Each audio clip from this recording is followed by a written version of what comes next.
मित्रों, आज मैं आपको अपने जीवन की एक घटना सुनाने जा रहा हूं, जो 1996 में मेरे साथ घटित हुई थी।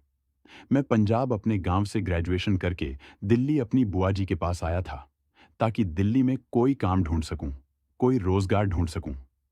लेकिन यहां आते ही मुझे कोई काम नहीं मिला, क्योंकि साधारण स्नातक होने के अलावा मुझे कोई काम नहीं आता था।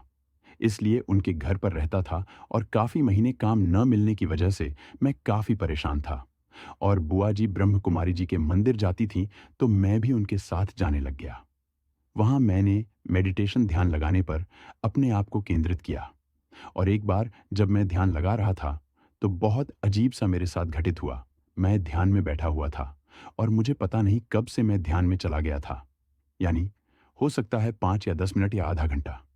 फिर अचानक मेरा सर मेरी गोदी में गिर गया, जो कि सामान्यतः कोई नहीं कर सकता, मैं भी नहीं।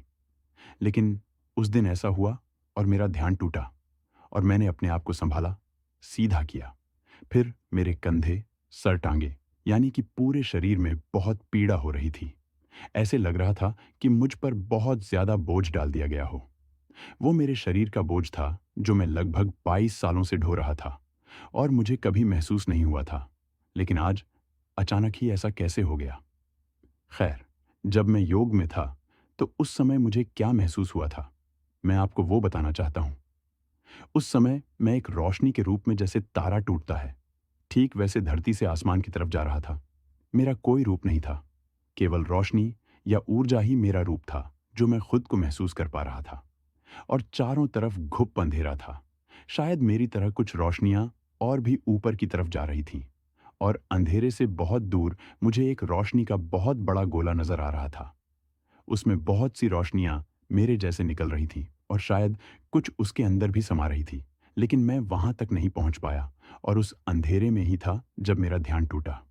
दोस्तों, यह मेरे जीवन का बहुत ही अद्भुत वाक्य है, जो मैं जिंदगी भर नहीं भूल सकता। उसके बाद मैंने बहुत बार ध्यान लगाने की कोशिश की, लेकिन कभी नहीं लगा। इस बात से मुझे कुछ बातें समझ में आई। पता नहीं कहां तक सत्य है। एक तो यह कि ध्यान से उस परमात्मा से मृत्यु के पहले भी मिला जा सकता है। दूसरा, ध्यान तब लगता है जब आप दुखी हो या जब आप सब जगह से निराश हो और केवल ईश्वर के अलावा किसी से कोई उम्मीद न हो।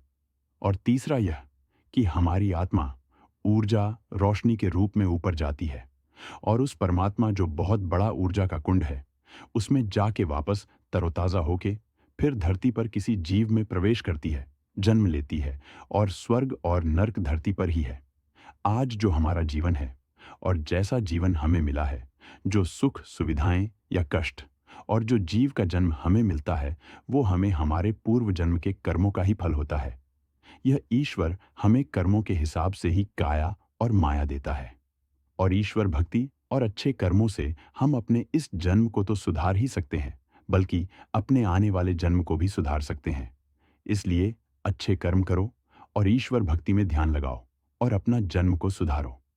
यह थी मेरे जीवन की एक अद्भुत घटना।